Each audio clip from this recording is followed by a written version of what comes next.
Every amendment must be taken the definition of constitution.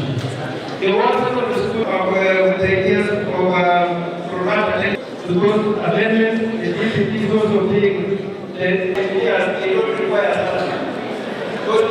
the issues that are current now is the examinations.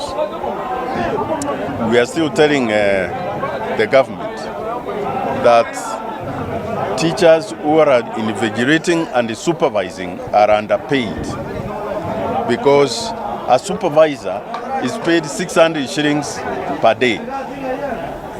That one is less than the money paid to somebody who spends in Mjengo. And we are telling the government, we are not telling the examinations council that the teachers are not going to be used to give free services.